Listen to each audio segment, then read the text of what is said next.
Bonjour, on espère que vous allez bien. Alors aujourd'hui, on fait un tout nouveau format de vidéo, la visite de Paris en tant que touriste. Et comme d'habitude, je suis accompagnée de mon binôme. Alors la visite démarre à la place de Bastille, comme vous voyez. Il y a le petit monument derrière nous. Ensuite, on essaiera d'aller dans des endroits un peu, touristiques. Surtout là, il fait beau, donc je pense qu'il y a beaucoup de gens dehors. Oui, il fait chaud, il fait beau, donc on profite. Allez, voilà. Suivez-nous. Donc on va profiter aussi pour vous faire un peu l'histoire des lieux, parce que nous-mêmes on l'ignore. On ignore quelques histoires, donc on vous dira tout ça, comme ça vous apprenez avec nous. Voilà. Pour ceux qui l'ignorent, la place de la Bastille est une place de Paris, lieu symbolique de la Révolution française où l'ancienne forteresse de la Bastille fut détruite entre le 14 juillet 1789 et le 14 juillet 1790.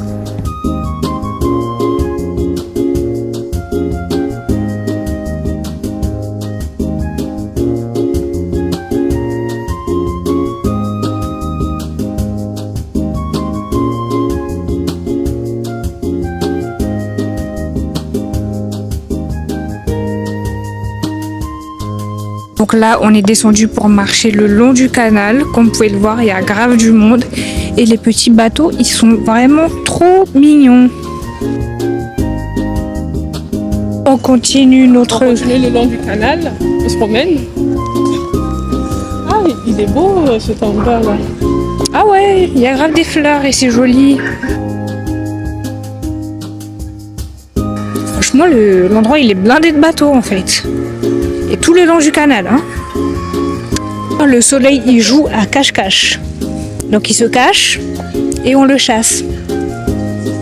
En tout cas là, appréciez le soleil en fait sur ma peau. Et ce bateau en fait, il est sympathique. Hein. J'aime bien. Même lui, il est beau, wesh. En fait, les bateaux comme ça là, c'est les bateaux... c'est des bateaux touristiques ou... je comprends pas.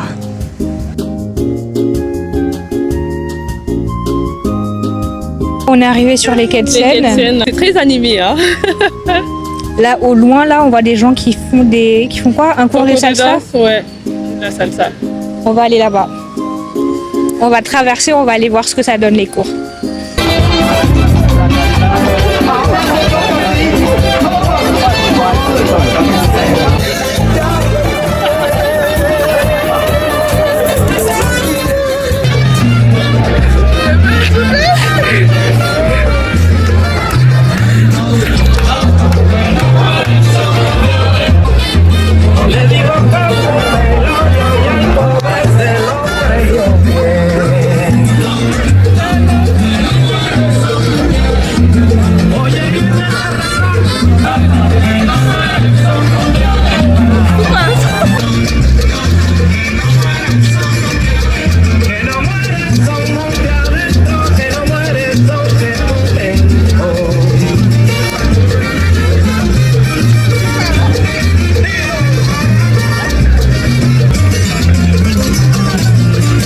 Après la danse, nous nous sommes dirigés vers la cathédrale Notre-Dame de Paris, qui est l'un des monuments les plus emblématiques de France.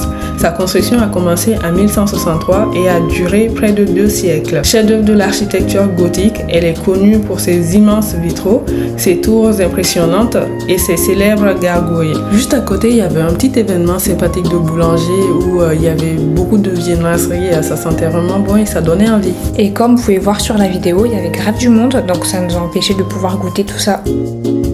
Le Centre Pompidou est un lieu culturel incontournable de Paris, surtout connu pour son design très atypique. Contrairement aux bâtiments classiques, ici, les structures et les tuyaux sont visibles à l'extérieur, ce qui lui donne un style unique. À l'intérieur, on retrouve l'un des plus grands musées d'art moderne d'Europe. Et au grand malheur des Parisiens, il se trouve en travaux pour durée indéterminée. Là, on a un petit creux, on est venu tester une adresse, donc une adresse qui tourne depuis un bon moment déjà. Un bon moment sur les réseaux sociaux, donc on va tester ça, on vous dit.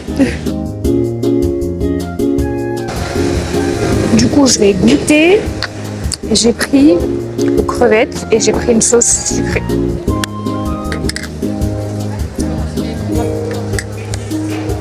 Assez simple. Verser la sauce dedans comme ça.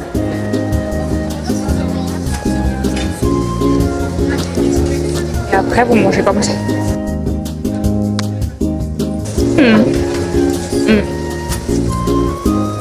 Franchement, c'est bon, ça va. Pour 10 € en plus, pour les petites fins, c'est parfait. Alors, le plat de pain de la journée en tant que touriste sur Paris. On est des Parisiennes maintenant. Veuillez. Du coup, on finit la journée sur Châtelet avec une belle vue ensoleillée. Ouais. Et comme vous le voyez, Ça shine sur la peau. Donc, en tout cas, j'espère que vous aurez apprécié cet épisode. N'hésitez pas à nous le dire dans les commentaires. Et surtout, n'oubliez pas de vous abonner. Ça nous fait énormément plaisir. allez, à bientôt. Ciao.